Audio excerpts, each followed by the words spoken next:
Hey everybody. So lately I've been doing a lot of American locomotives and it shows in the numbers of viewers who are showing up on my YouTube channel, and I appreciate that. Don't get me wrong, but actually I have locomotives from all over the world, and part of what I hope to do on this channel is to just kind of walk around the world and show model trains from other parts of it. And so I'm going to go on a bit of a journey here around the globe, and today we are going to go to India, which is definitely not a particularly large model railroading country, but there are some that are trying to change that. And I'm going to go over this really cool set that I just got in, and I'm looking forward to showing that to you all. So stick with me here for a minute and we'll get to the trains. See you in a sec.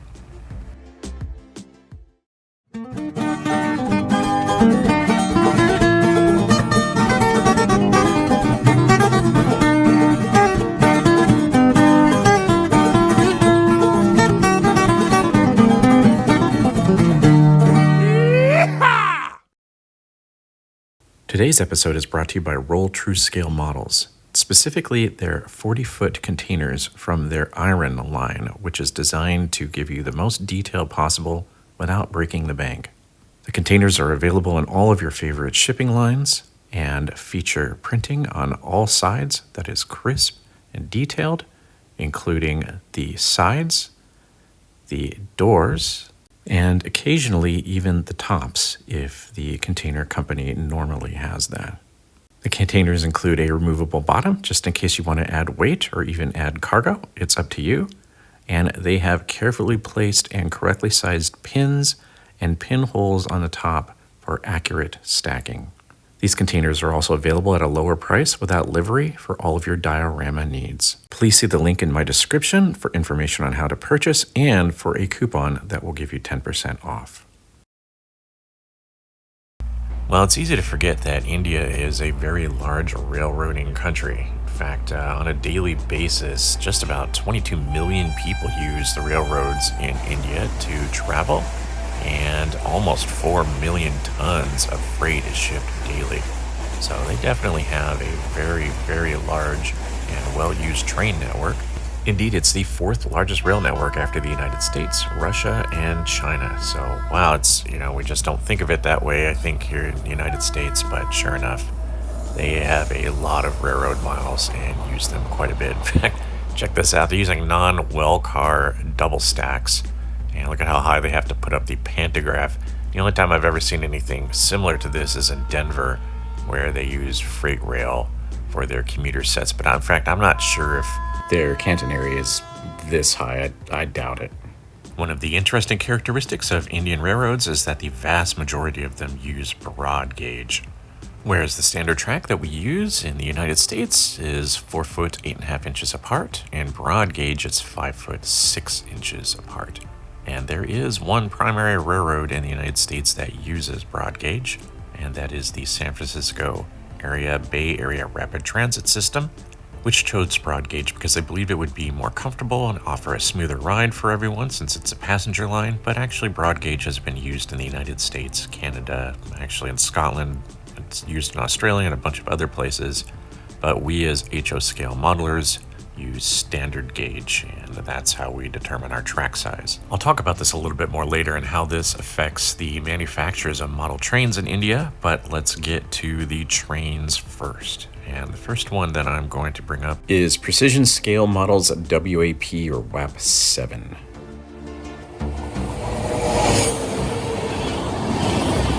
The WAP7 is designed as a semi-high-speed passenger locomotive, and it's electrical, and the WAP stands for wide or broad gauge, AC power, passenger. And the 7 stands for the 7th generation of passenger locomotive. It's actually a derivative of a freight locomotive. It's first produced in the year 2000, sports about 6,350 horsepower. Its nominal top end runs about 68 to 87 miles per hour, which is 110 to 140 kilometers per hour. And there have been over 1,400 of these things produced. Pretty good long run. As you can see on the inside here, it has a pretty modern layout. Everything's electronic. It's not quite as computerized as we see some more modern locomotives. particularly of European design, but hey, close enough. Looks like it'll be pretty fun to drive around. The WAP7i I have comes from a company called Precision Modelworks. They're in India, and it looks like a bunch of friends who got together. And basically last September-ish, they said they were going to have an early adopter program for people who would like to purchase models from their initial run. So I said, sure, I'll do that. And yeah, so here's the package. The customs service decided they needed to inspect this. I haven't the slightest clue, but yeah, things look like they got kind of messed up. And so they tore all into here. Let's tear into here myself and see if we can figure out what it is they decided they needed to inspect. So yeah, let's go ahead and go figure this out. Okay. So here's the box. So by the way, it's a WAP7i, and I stands for all that garbage. So there you go. It is a 187 scale. So what that means is the body is 187, but the gauge is off. It'll have narrower wheels than it normally does in real life. And I'm going to call this HOBG, HO broad gauge, because HO is still the primary gauge that they're really worried about. It's the primary scale. So check this out. Has a very cool amount of information in terms of what went in this model, and it's pretty much probably a good 90% of it is handmade. So, and you know, the cars are going to be that way too. Everything that can be handmade looks like it is handmade. Has a bunch of information here on how to install DCC, and we're going to go ahead and do that. So how about that? Really impressed. I'm always impressed when artisans and people with these kinds of skills can put something like this together. Very, very cool. All right, let's take this out, and there is the locomotive. It's... I don't know if it's the custom service that did that or just the packing and the shipping, but either way, there are a lot of parts that didn't make it intact. And well, that's okay. We'll figure this out. This is a very complex model, and since it's pretty much all hand built, you know, there's a lot of opportunity for damage, and that's what's happened here. But let's take a look at the underside. Wow, pretty neat. Here is this cab 2, I think. I only kind of let's pick the parts. It's really unfortunate that this happened. I think that is the cattle pusher, whatever thing on the front. Oh, a lot of other pieces. It's even worse. One of the couplers have come off. Yuck. Well, okay, I'm not mad at them, or I'm not really mad at anybody. These things happen, and there's a bit of a growing process too for these kinds of companies to figure out how to best pack these kinds of things. There's the window protector. I'm sure in India, you know, we've got a lot of people trying to do really awful things to trains, and I know they did that kind of thing in the United States on some locomotives as well. But you know, I'm gonna take the positives out of this. It's really just kind of fate, and look at how beautiful this is. Hand painted. Yeah, it's pretty much a hand done model. Really, really impressive work. So yeah, and this particular model is going to be the only model of this particular locomotive that they make, since I was an early adopter. And just in case you were wondering, this is what the real one looks like. Video courtesy the train guy. Pretty neat. You can tell they even got the bumpers right, you know, to show the paint wear. It's pretty nifty. Pretty cool looking paint scheme too. I mean, it's sort of basic, but there's something that works about it. So I can definitely say I'm a proud owner of this, and I'm proud that I'm one of the only people who has one of these, and perhaps maybe the only person in the U.S. or one of the very few in the U.S. Doesn't look like too many of these are out there. So even with its flaws, it's pretty cool, and hopefully maybe these guys will send me the parts that have been damaged and I can put them back on. I'll look forward to that. But even, you know, with the damage, it's pretty cool. I'll give them a lot of credit. I just appreciate, look at all the different pieces that are separately applied. There's no real molding here because this is all, looks like a lot of it is resin printed. So very, very neat. And they've done a great job with the paint, and I think these are decals. And they've done a really wonderful job. Here are the trucks. I'll give you a close-up of those. Just the actual driving mechanism. So hopefully that won't be a problem. Those gears are pretty pronounced and they could pick up a lot of dust and whatnot, but that's all right. Now, too bad that window cover came off, but again, it's all right. It's pretty easy to love this thing regardless. But that's the locomotive and it needs something to pull, and what it's going to pull is made by the pink engine. Pretty neat. It has purple and pink. I love it. And from what I can tell, this is actually a husband-wife team. And they do all these by hand as well. Let me go ahead and open the box here. Looks like at least US Customs didn't get into this one. Let's pop this open. Let's pop out the cars one by one. I'm really looking forward to this. So each of these is a different line that runs their own paint schemes. And how cool is this paint scheme? Very, very neat. Now the pink engine has a slightly different take on this. Instead of 1 to 87, they are going to actually try to model broad gauge correctly, and because of that, what they've chosen is 1/100, which I am going to call BGHO. So slightly different philosophies. This will be more true to scale in every way, I guess. You know, the wheel spacing would be correct, but the problem is you can't use your HO accessories, at least not perfectly, but it'll be hard to tell the difference. But look at this. Now this is from a different line as well, so it's very neat. And again, I really enjoy when people work hard to put together things like this that have a lot of merit and a lot of artistic merit. So very, very cool. All the way even the trucks are printed. It's hard not to like this, right? So that's number 2. And you can see the air conditioning on top. I think that's pretty neat. Pretty nifty. I guess in India probably would want air conditioning. I haven't been there, but it just looks like kind of a humid place. So let's pull this one out. Oh, that's that same line.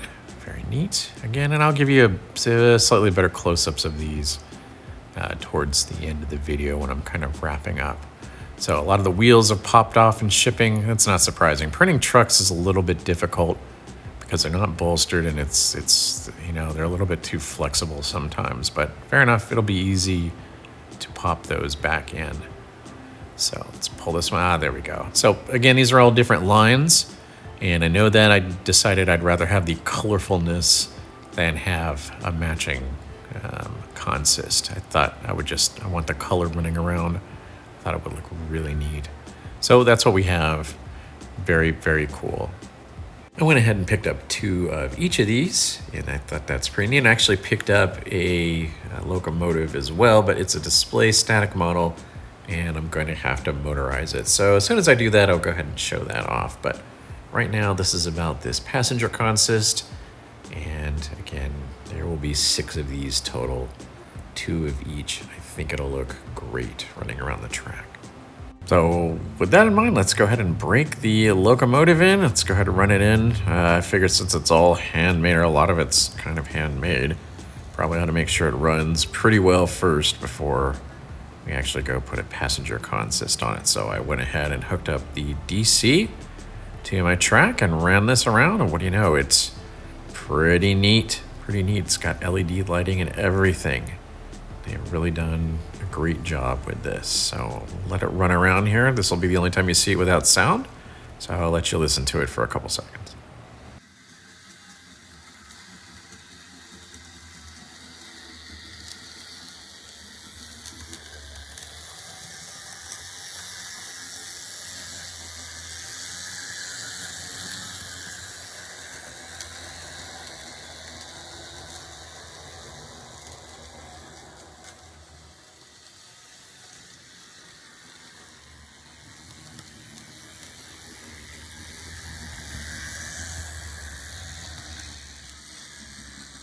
Of course, it's not rapido quiet, but that's okay. I mean, how can you not love this thing? I mean, it's just put together with care, and I really appreciate what they've done.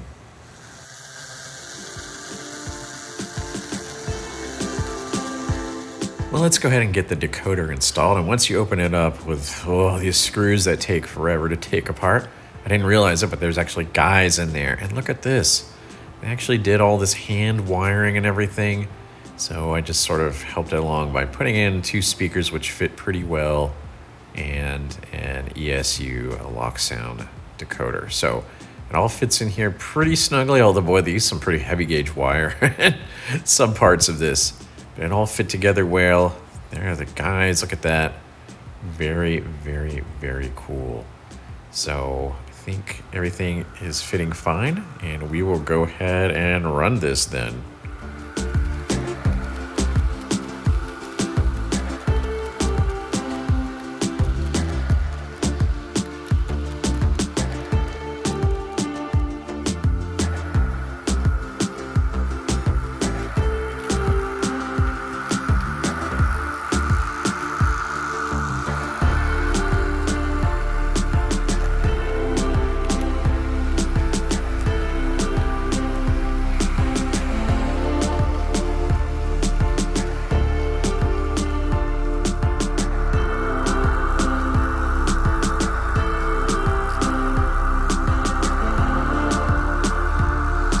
So full disclosure, I could never get this thing to run around my entire circuit without derailing either the locomotive or the passenger cars. But I don't really hold it against it. My track is hard on things. My track is just really hard on things. But I couldn't get a full running session for you, but I hope you're enjoying watching this. In fact, I had to just slow the whole train down in order to keep it on the track even as long as it is. And right, you know, these things are handmade, hand assembled, and they're not at the level of maturity that like all these companies are that can keep on my track. But they look beautiful no matter what. You know, just if you really want a true running set, just wait a little bit, and these companies will kind of work out their bugs as they get more experience and more exposure to other people's track, and they can start making their trains work a little bit better. I don't have any complaints. You know, eventually I can actually work on debugging the cars and the locomotive myself, and I'll eventually do that. But I really applaud both of these companies and the people working in them. And I really encourage them to keep making these types of products and to keep refining their art. More people deserve to be able to actually model trains from India. As you can see, they're absolutely beautiful. And I'm looking forward to having more of these in the future. And I'm actually really proud, I guess, that I was able to get these early examples. They'll always have a very warm place in my heart and a place on my layout where I'll just really enjoy running these quite a bit. But look at these. I just can't get over the time that had to be put into these to get them to this point. I mean, some real thought and care and love went into these cars and into the locomotive. And like I said, I couldn't be happier, and I couldn't be, I guess proud is probably the right word I have, to be someone who was able to get in early on for picking these up, and they'll really always have a special place. Well, if you just tuned in because you're from India and you want to see your own model trains on my layouts and in my videos, welcome. I'm glad that you're here. And if you're from the United States or Europe and you're interested in seeing these kinds of things in the future, I'll have more for you. So, alrighty. Well, that's it for today. I hope you enjoyed this. I hope you enjoy trains however you want, but if you happen to like them the way I like them, where you just have a lot of fun with them and you like to see things that are kind of different, then this is dedicated to you. All right, I appreciate it if you wouldn't mind liking and commenting, and I would really, really appreciate it if you would take the time to subscribe and click the notification button.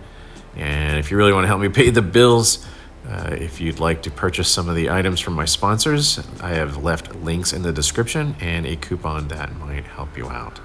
Until next time, happy model railroading. Take care, stay safe. Look forward to seeing you around. Bye for now.